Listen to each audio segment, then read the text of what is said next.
abashayeli sikwamukele ey'ndabeni zehora lesikhombisa zesiZulu. Igama lami nguNoxolo uMamtshali wakwamwali. Kanti njengenjwayelo kwempukela mangabe kushaya ihora lesikhombisa uyazi-ke nakuthi kuyisikhathi sokuthi sikwazise ngey'ndaba zosuku. Angabe ngasapholisa amaseko asibheke ihamba phambili leli hora.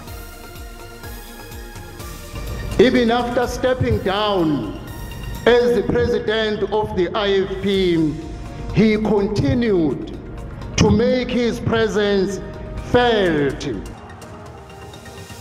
Inkumbi zabantu ibuthane enkundleni ezemidlalo yasolundu kuzothamela inkonzo yesikhumbuzo kandunankulu wesizwe samaZulu nobe ephinde abe ngumsunguli weqembu iNkatha Freedom Party inkosi uMangosuthu Buthelezi. You as a person, you need to be a human being before anything else, you know, and that's how I like try and live and carry myself. Bucacile bha ubumqoka bokuba khona kokapteni weqembu lesizwe amabhokobhoko uSiya Kholisi ngemva kokuthi elulame ngaphambi nje kokuqala kwendebe yomhlaba yebhola lombhoxo. Shine. Soalisa. Iqhubekile namhlanje inkonzo yesikhumbuzo kandunankulu kaZulu ongasekho futhi obengumsunguli weqembu iNkatha Freedom Party inkosi uMangosuthu Buthelezi Olundi enyakatho nesifundazwe iKwaZulu Natal. Le nkonzo ke mbukeli ihanjelwe yinkumbi zabantu okubalwa kubona abaholi bamaqembu ezepolitika behlukahlukene kanye namalungu omphakathi.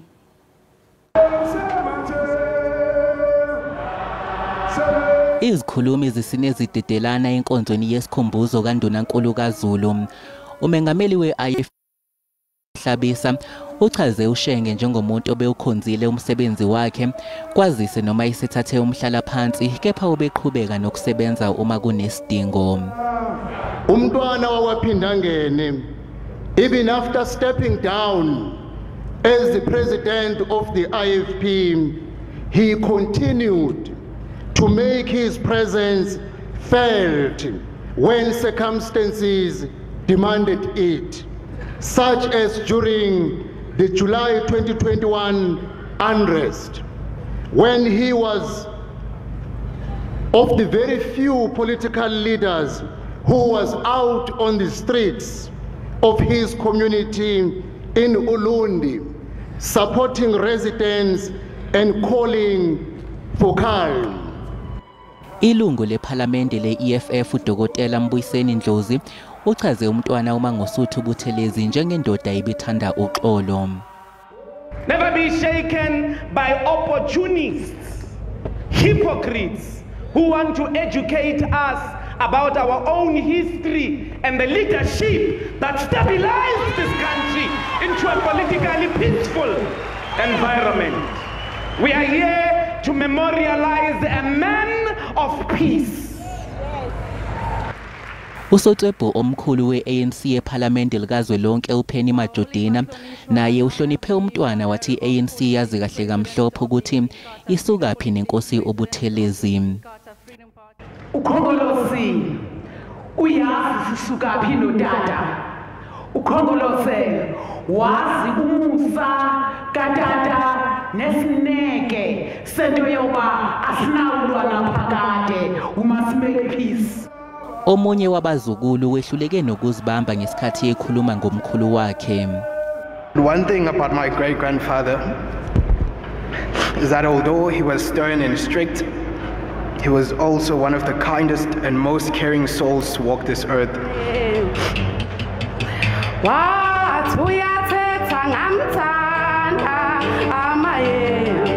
Kule nkonzo yesikhumbuzo bekukhona nomculi obeqhulula izingoma zikamama womntwana wakwaPhindangene uPrincess Constance Magogo kaDinizulu kanti kulindeleke ukuthi umntwana wakwaPhindangene atshalwe ngomgqibelo esiya kuwo. Kusenjalo amalungu ePhalamende kanye nomkhandlu wezifundazwe ahloniphe inkosi uMangosuthu Buthelezi eseyikhotheme ngesikhathi ehambela ekhaya layo ukuyokhalisana nomndeni kanye nezihlobo zakwaButhelezi oShenge. Ekseni namhlanje amalungu ePhalamende likazwelonke eholwa uSomlomo uNosiviwe Mapisa Nqakula aqale ngokwedlulela ekhaya kwaPhindangene ukuyobona umndeni. Usihlalo womkhandlo omele ifundazwe iNCOP ubaluleke kakhulu iqhaza ebelibanjwe umntwana wakwaPhindangene einhlakeni zikahulumeni. Umlayezo wakhe uShenge ukuba sibamba umthetho sakhe lisadate ikusasa eqhakazile singowukhohlwe lo mlayezo. We thank his party, the Inkatha Freedom Party, for the contribution that Honorable Prince Buthelezi was able to make in strengthening the democracy. Usomlomo wePhalamende wedlulise amazwi enduduzo emndenini waphinde wenaba nangeimfundiso abayohlale beyikhumbula ngenkosi yakwaButhelezi ePhalamende. Utata taught us discipline because bakaphoxa ngaphanga lamzuzu uzakulandela ecaleni akubize kahle akubeka apha phansi akuxele into afuna ukuxela yona and uzakuxelela into ngakudala silapha uthuthi athi kudala silapha we've been here and I think that helped many of us grow.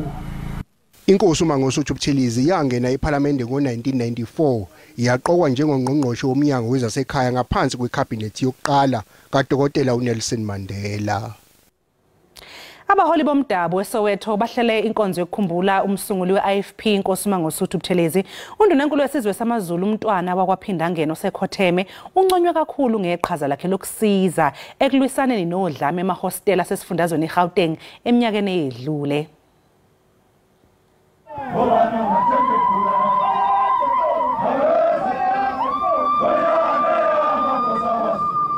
Bekulokhu kuculwa ingoma zokubungaza iqhawe emgaqweni yasehostela iNiceville eSoweto izakhamuzi beyizulazula kulo leli hostela kanye nenduna ezibalelo 30.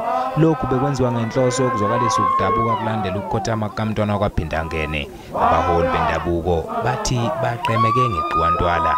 Kwenze lo ndunankulu ukuthi akwazi ukuthi angabandlulele umuntu kuleli zosiphela kulona njenganathi silekilayo yasemzimkhulu ushengo besithatha njenganabantu asihlanise sibe into eyodwa sikwazi nokuhloniphana. Inkinga ke sibhekana nayo kakhulu eyokuthi asikwazi ukuthi sikwazi ukuthola imoto siyofinyelela lapho kubekwa khona ithambo lomntwana noma ke ithambo ke esilaziyo njengokandunankulu wesizwe ngenxa yokuthi onsumbulwana sinabo. Sinconywe ngeqhaza libambe ngokwenza ukuthula nokugwema ukuqhubeka ukuchitheka kwegazi eminyakeni elinganiselwa kwenga-30 edlule. Kwaba khona ikhathi eyiningi lapha okwaba ngazathi akuhambi kahle kodwa njengathi ikakhulukazi mina ngifikela ngo1982 akaze lapha ngikhumbula lapho ukuthu umntwana waPhindangene wakwafika kwelethi side wafika wathi hambani yokwenza okuthile. Njengamanje banxusa uhulumeni ukuthi abahlinzeke ngezokuthutha ukuze bezofinyelela kwaPhindangene uma esetshalwa ushenge. Lokhu bakusho nje ngoba phela babambe elikhulu iqhaza lokhola abantu emahostela kanti lezi ikhundla zabo ayiholeli. Undunankulu waseGauteng uPanyaza Lisufi uthi ikhomishana eqokwe ukuthi iphenye ngomlilo waqhubuka eMarshall Town izonikwa inyanga eziyisithupha ukuthi yenze umsebenzi wayo ebese ke ikhipha umbiko wokuthi ngabe yini kahle yadala lo mlilo.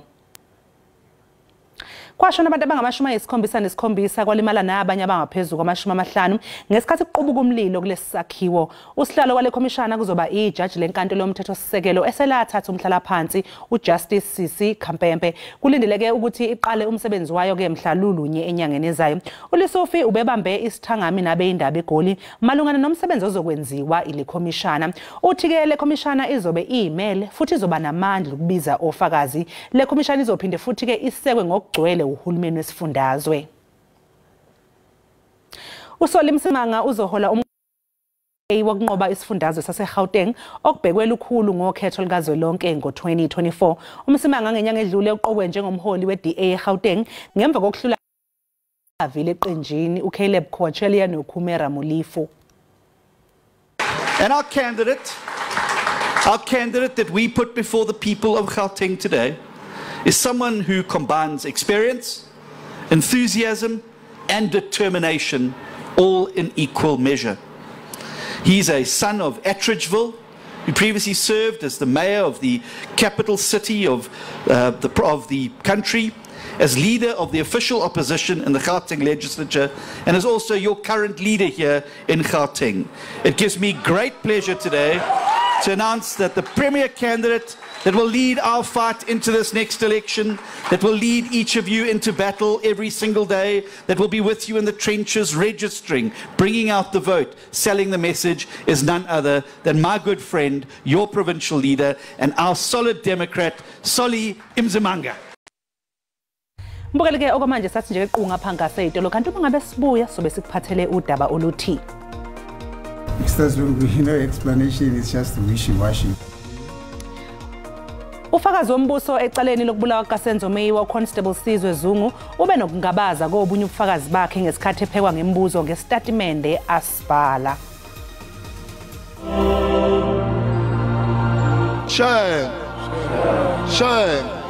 Soalisa.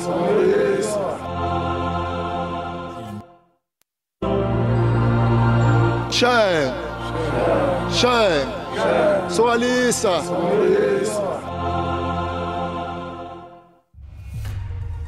Siphinde sikubingele sikwamukele mbukeli mangabe usanda kungena odabeni phambili besibike ukuthi izinkumbi zabantu zibuthane enkundleni yezemidlalo yasoLundi ukuzothamela inkonzo yesikhumbuzo kandunankulu wesizwe samaZulu noba phinde abe ngumsunguli weqembu iNkatha Freedom Party inkosi uMangosuthu Buthelezi. Mbukeli asikhumbuzeke ukuthi lezi indaba oyibona manje zikhona na ku YouTube ngena nje kuye uyicinge ngamagama athi SABC Izindaba na kanjani ke uzoyithola. Inkosi uMangosuthu Buthelezi inomlando ojulile futhi onemxhantela eminingi kwezombusazwe. Eyinsukwini zokugcina ezandulela ukubuswa kwezwe ngobo yenando yabantu esinye ke mbukelise igameko esingasoze salibaleke emlandweni isibhicongo esenzeke esakhiweni iShell House eGoli ngoNdasa ka1994 enkundleni kwasala abalandeli beIFP abayi19.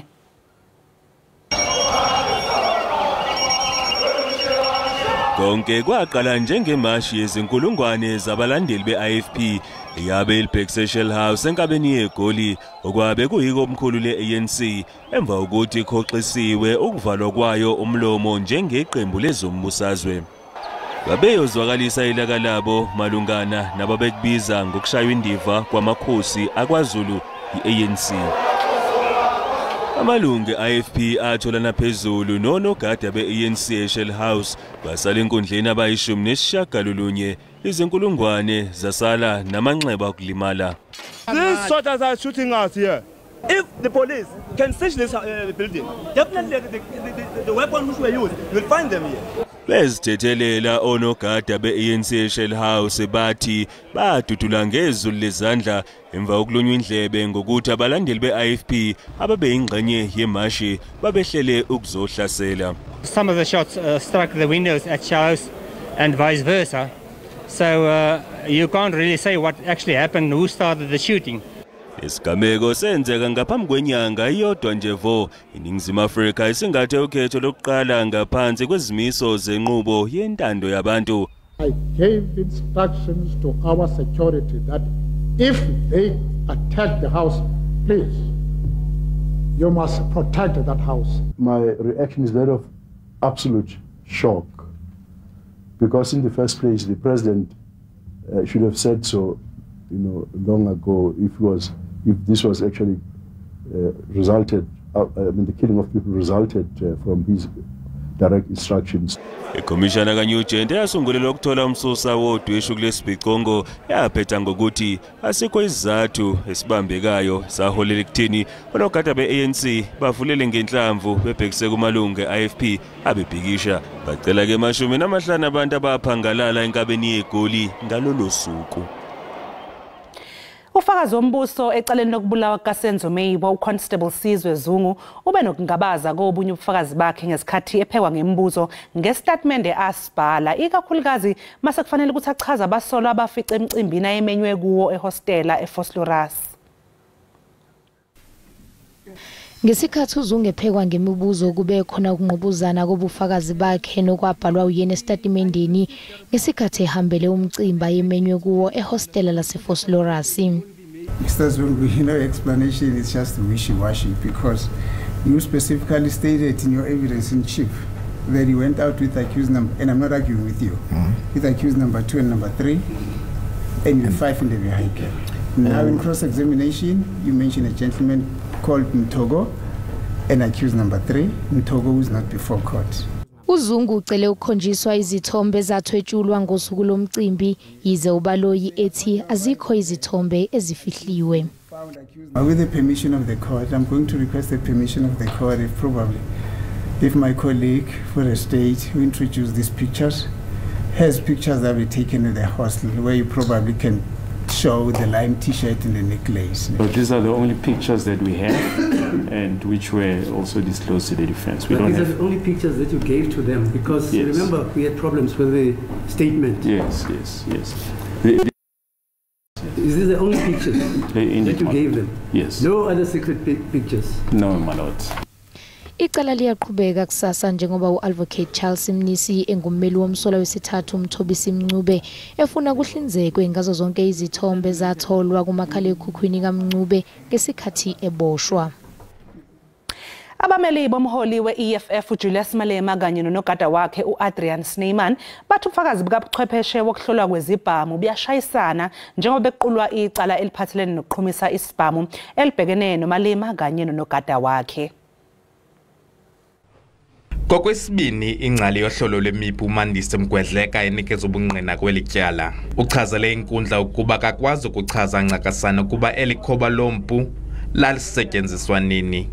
Amagqwetha amele abatyhola bathi ubungqina bakhe abudibani. Put it to you that you are absolutely wrong, as I did on the last occasion already, to point to you that you have absolutely no idea as to what the standard is required before a positive match can be made. Kodwa yena kwelakhe icala wakhabile lamabango. I differ, Your Worship. That fired cartridge case was fired in that particular firearm, Your Worship. Apho khange kulindeleke khona kulapho uMalema evakalise ukungaxoli ngokungafiki ngexesha kukamantye ochophele elityala uTwanet Olivier. If it means prison, let it be prison. But no one must disrespect us like that. No one. No magistrate, no prosecutor must disrespect us like that, and then we keep quiet. Yena umantye uphendele kuku ngokukhaba lamabango esithi uqale wabiza intlanganiso namagqwetha phambi kokuba iqale inkqubo yenkundla. Elityala liyaqhuba. Abongile Yankees kwiindaba ze-SABC eMonti.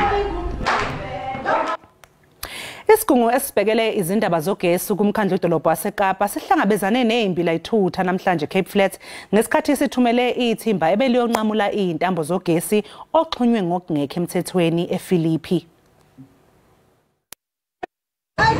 Izakhamuzi zaseFilipi zivuka umbhejazane ngesikhathi kutheleka iziphathimandla zomkhandlu wedolobha ebeyikhashwa amaphoyisa ngenhloso yokuzobhonqula kwezintambo zogesi ezixhunywe ngokungemthetho kule ndawo. Every time the city is complaining of the illegal connections, but at the end of the day, they are actually unlawful because it's our democratic right to be connected. And for the past 18 years, we have spoken to the owners and now it has been handed over to HDH. HDH is actually just a buffer front for the city as an scapegoat, and they're supposed to give us electricity. Think of our elderly people that's on medication and need the oxygen. The power is so little that they can't even pump the oxygen for them.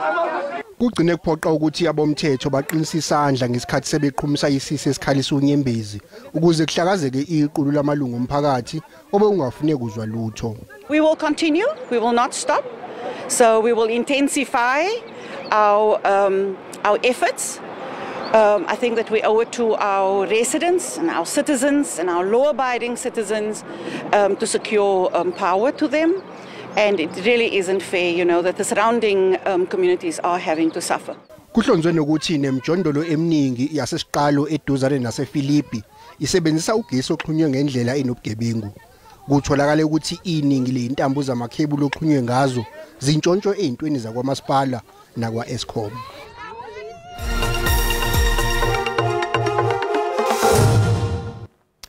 Bucacile bha ubumqoka bokuba khona kakapteni weqembu lesizwe amabhokobhoko uSiya Kholisi ngemva kokuthi elulame ngaphambi nje kokuqala kwendebe yomhlaba yebhola lombhoxo. Uthenjo amehlo kapteni wamabhokobhoko usiyakolisi kulomqhudelwano wendebe yomhlaba. Ukolisi uthi bahlosa ukukhala bemuke nalendebe ihlandla lesine okuyinto engakazi yenzeke kwelombhoxo. Phinde wathatha ithuba lokuchaza kwabe indaba eFrance ngoba umqoka bobuntu. You as a person, you need to be a human being before, and that's how I try and live and carry myself. And we come from a nation where you think of we before I, and I think that makes it easy for me just to keep grounded. Kusenjalo, iFrance yamukela ukapteni wayo Anton Jelonge njengoba ubelimele, kanti kanje ilolongelo walo neUruguay. Ukubuya kulomqhudelwano njengokapteni kungenza ngiyiqhenye kakhulu. Ngizokwenza okusemandleni nami ukusiza ozakwethu ukuthi siwudle umhlanganiso. iFrance yedlule iAll Blacks ngo-2013 emidlalweni wokuqala wendebe yomhlaba kwelombhoxo eParis ngolwesihlanu. Umqeqeshi weFrance uthi manje bagxile emidlalweni wabo olandelayo. Essentiel, un cœur gros comme bayiqembu lasezwenikazi South America elingagayelwa mphako. Ngakho ke silindele iqembu elinomdlandla futhi elingafuni ugoba uphondo kalula. ces valeurs fondamentales. Emva komdlalo wayo neUruguay, iFrance izobhekana neNamibia bese iphinde ibhekane neItaly ngomfumfu. Mbukeli umhlahlo wesimo sezulu yalandela ke emva kwekhefu uzobe wethulelwa wona nguThayini wakantshiza. Shame. Soalisa.